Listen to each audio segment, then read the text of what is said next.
Meet Suresh Dakshina, a visionary leader and the co-founder and president of Chargeback Gurus.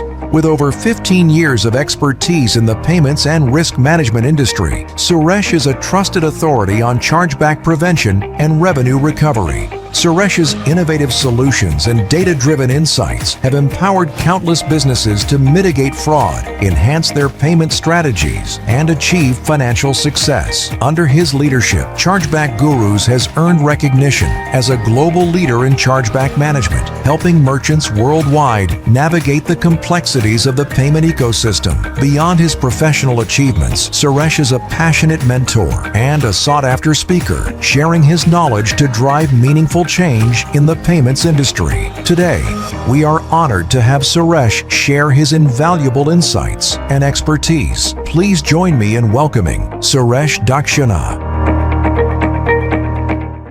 Introducing Gomathy Periathiruvadi, a distinguished serial entrepreneur, philanthropist, and member of the prestigious Forbes Finance Council. With over 20 years of success across diverse industries, including telecommunications, energy, retail, e-commerce, fintech, construction, and rent-to-own, she has established herself as a true visionary leader. As the Chief Financial Officer of Alita Systems and President of Gov Technologies, Gomathy has demonstrated exceptional financial and operational leadership, driving sustainable growth and innovation. Her entrepreneurial journey, recognized by Forbes, is marked by a commitment to excellence and compassion, inspiring others to strive for positive change in their respective fields. Beyond her professional achievements, Gomathy is deeply committed to giving back to the community. Her philanthropic initiatives have impacted countless lives, reflecting her belief in compassion and the importance of fostering positive change in society. Her unique blend of business acumen, financial expertise, and a passion for innovation continues to inspire others to think big, aim high, and drive meaningful transformation. Today, we are privileged to have Gomathy Periathiruvadi share her incredible journey, insights, and lessons in entrepreneurship and leadership. Please join us in welcoming this remarkable leader to the stage. Thank you. It's so exciting to meet you all in ATA Catalyze again. It is so intriguing to just talk to Suresh Dakshina. It's extremely happy to do that because I am a numbers person and his main thing was chargeback, helping people with that. And it's like one of the biggest pain point for people like us. All right. So it is so wonderful to have a conversation with you, Suresh, today. Thank you. And pleasure joining you on the stage. Wonderful. So first, before we start with everything, I want to just tell a little bit about Suresh. It's like being an entrepreneur, we know how difficult to build a company organically. That is the first step. But Suresh has mastered how to build and also how to exit at the right time, which is art. And I'm so happy that he has done it 4 times successfully. It's like the consistency matters, right? So how a person can do it consistently 4 times, and now he's in his new innovation again.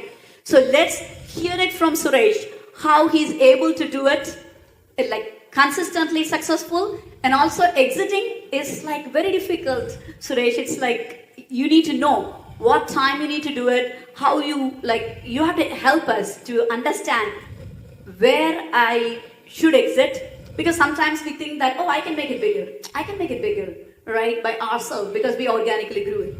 You have done a wonderful job on it and we want to hear it from you. Thank you. Well, good morning everyone and anevarukkum iniya kaalai vanakkangal. If I have to talk about myself in one line, I have pioneered the art of making things work and achieving my goal with very limited availability. That has been the core foundation for all my 4 successful ventures. We have figured out a way to start very minimally, identify what is needed, and how we can deliver extraordinary value to the customers and grow the business. And she asked a question about how do you know when to grow? When you know your customers are extremely happy with what you're delivering and they are able to see very clear ROI, because that's extremely important. There are some services, if you are able to display to your customers, this is how you see ROI, customers are interested in joining your hands. So we were very focused on all our ventures in defining our ROI very clearly. And we grew organically because the word of mouth spread. And we were very focused on being the thought leader. Because when you are a startup, people don't know you. And oftentimes, if you have to play in the big league, they want to make sure they're working with the right partner. So our thought leadership through blogs, webinars, marketing came a long way for people to trust us. And we were able to organically grow the company. And we were able to add leaders along the line. And the time where I think about exiting is when I have all the leaders who are running the show and my time is very limited, then that's when actually I think about my next entrepreneurial journey. So throughout my journey, I was very successful to work with the smart minds. I was very successful in, working with my life and business partner, Shri, who was there.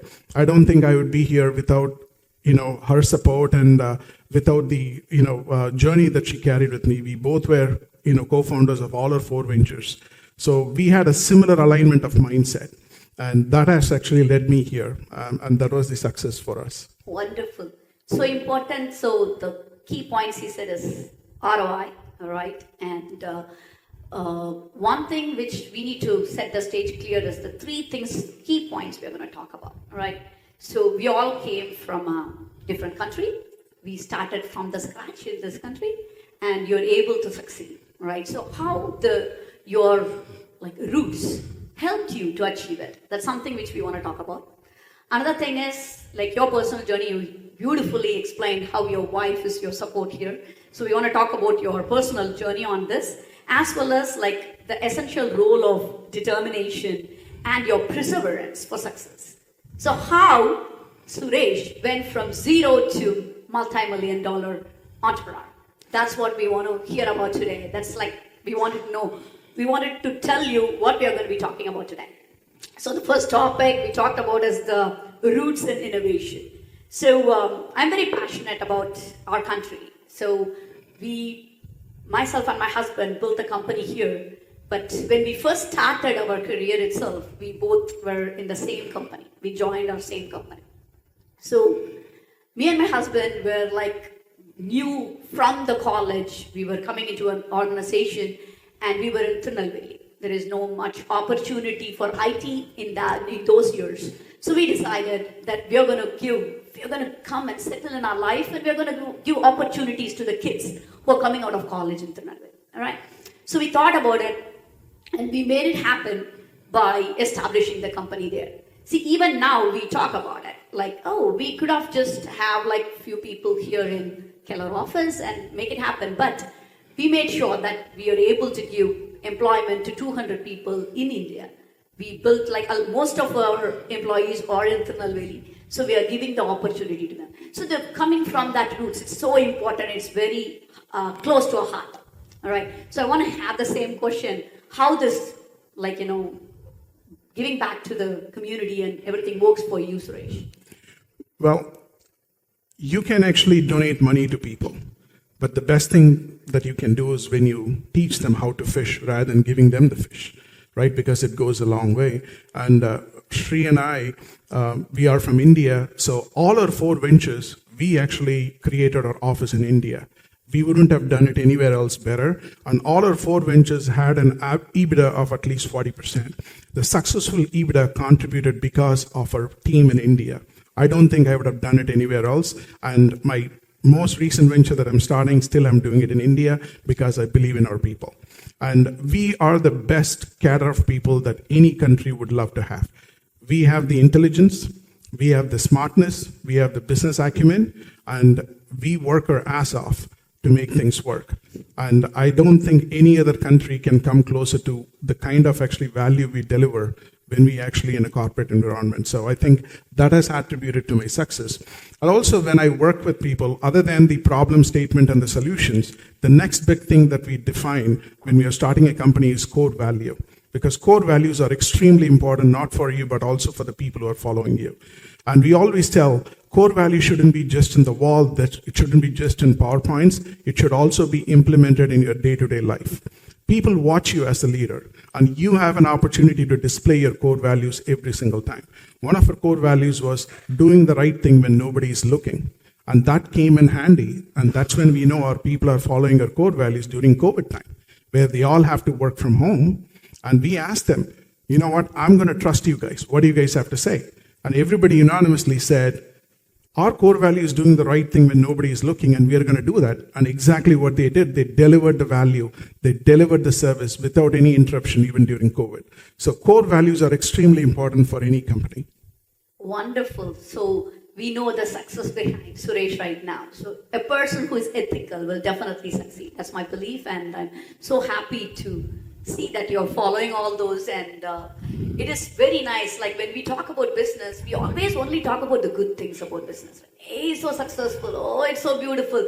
Hey, he's a multi-millionaire. But there are a lot of things, a lot of challenges that's behind the scenes, right? We only see the success factors outside, but there are like times, like, he said that his wife is his life partner and a business partner. There are challenges there too. It's not easy. We are compromising on our family. We are compromising on like our personal life. We are like working, like as he said, he was working hard because he's an Indian, right? That is like literally was written in us it's our genes, right? We just do that. But how much of compromise we did to get to this stage? What are the challenges? Because I know the pain, I went through it. So I want to know what the pains that you went through, as like I see all the beautiful success stories and everything. Please share the pain factors that you went through. I believe that we all have limited energy, right? No matter how good you are, at the end of the day, you can only work so many hours. In order for you to be great at one thing, you have to suck at one thing. So you need to determine what you want to be great at. And also, in order for you to be actually great at one thing, you need to have extreme amount of discipline. We all live in a very distracted world, and we have a lot of distractions, but greatness can only be achieved if you position yourself in a way that you're extremely focused and you know where you want to get to. What that means is actually, leadership is actually lonely. The higher you go in the ladder, it's a very lonely dance you got to play. And oftentimes, you might not have the time for your friends or your family members. But I can tell you this, success will wash out everything. And people understand that. When they know what you're poised towards and what you're actually aiming towards, that has definitely helped us. And a lot of people have asked, man, I cannot stand my wife for 2 hours. How did you guys travel for 21 years together? I can tell you with one line, a lot of therapy. So that was the secret for us to continue the journey. And we learned the art of communicating, not only with each other, but also with our people. Because I come from a family where the art of communication was never there, and I have to learn the hard way, but that's one of the weaker areas. And I always tell entrepreneurs, don't get scared about, oh, I suck at this. You will suck at this until you get better at that, so that you put your focus on it. As long as you put your focus and you continue making progress, you're going to get good at it. Wow, he's giving a lot of good advice to the men and women here, so which is good. So first connect with your wife, right, with your spouse. That's most important. So it's like doing 4 ventures. You have built and scaled 4 ventures. So what made you think about starting a business? What made you start out? Everybody, we are all in the IT industry. We just make a job, right? We want a paycheck to paycheck living. But you broke that. It's very difficult to break that cycle. How did you think about opening a venture on your own? Well, I practice mindfulness. Mindfulness can mean different things for different people, but for me, mindfulness is about the responsive mode rather than a reactive mode. And oftentimes we are too quick to react. When you learn the art of mindfulness, which is you're observing everything, you're keeping your mind open, your eyes open about the problems. There are problems in day-to-day life. There are actually inefficiency all around your life, right from the time you wake up till the time you go to bed. If you keep your eyes and mind open, you will see inefficiency everywhere. My goal is actually, when I think about a problem, the first thing I think is this a global problem? Is this something actually I can create a value? And if I can create a value, can I make a market difference, which is, can I do better than anybody else? And can I make money? If I have a checkbox on all those four, that leads to my next venture. Let's break all those questions. Right now, I want to just very curious. I'm going to break all this and I'm going to ask you a very curious question. Okay. How did you find the right time to exit? That's $1 million question for all of us here. Right? Please share that wisdom. Great question. So when you are actually growing a company, you don't know when to exit, right? Nobody can time the market. I mean, or else you'll be a god if you can time the market. So I have not timed the market. But what I have asked myself is, I set a goal for myself. My goal is, can my business operate without myself? Do I have all the right leaders? Have I hired the right people to actually grow and expand my company? And I also make sure my leaders can believe in my core values: honesty, ethics, doing the right thing by the customer, and compassion. Those things are extremely crucial for me. If I have the right leadership, that means actually it's time for me to think about the next thing. And by the time I have all the leadership, I have actually grown to the peak of its career. And my goal is to make sure I offer service that nobody is offering, which means this is the best class of service anybody could get. Today, Chargeback Gurus is still the #1 fraud and dispute management company out there. And we were actually acquired by the founders of Bank of America. When we asked them, why did you guys invest in us? They said, you were the only company who aced on everything. You have an excellent culture, you had customer service, your customers are seeing a very clear ROI, and you have a path to future growth as well. So for me, when I have that, I determine that's the right time for my exit. And also, you need to let go of your ego. The biggest challenge entrepreneurs have is holding on to something too long because it's too personal to you, right? At the end of this world, nobody is going to hold on to anything. And I have practiced myself very hard to know letting go is fine, because that leads to a bigger growth and a better growth on something else. So I don't have a personal attachment, but when I work on something, I put my heart and soul into it to grow it. And when it's time to let it go, I come to that position where it's time for me to move on. Wonderfully said, right? There are two things he clearly articulated. One, he want to put when his venture becomes an autopilot. Beautifully he said that. When it reaches that point, start evaluating. Start trying to just get rid of it so that way you can do something great. So that's wonderfully said. And also what he was talking about is like let go, letting go. We are so like keep it personal. We just cannot let go of things. Like even like our kids, we have to let go at one point, right? So even our spouse, we just have to do that. So I think it's not just it's a life lesson, not just for the business. You nailed it very well. And I want you to talk about, I know you just built and exited companies, but right now you're having your Datamantis, right? AI. Yes. So I want you to talk about that. What are you doing there? Datamantis, our goal is to simplify AI for small and mid-sized businesses. 60 to 70% of small businesses fail because the #1 reason is finance. They do not know how to look at their finance. They don't know how to run their numbers. As a result, they fail. We believe with the help of AI, we can provide CFO on demand.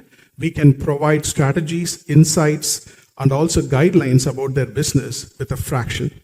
They can talk to our application. The application integrates with all their native apps like QuickBooks, NetSuite, Oracle, you name it. We integrate, and any question that you have about your finance, your competition, your customers, we aim to provide that information instantly, which we believe can revolutionize how business is being done, how data is being exchanged among the leadership. Wonderful. So, like, he has a new venture, and we will all wait for the next one to come, right? And then he's going to exit that and get to the next one. So, good luck, and I really want to appreciate your partnership with your wife, because I appreciate my spouse giving me all the support for my success in my life. So, it's like connects, and I think our time is up. Thank you.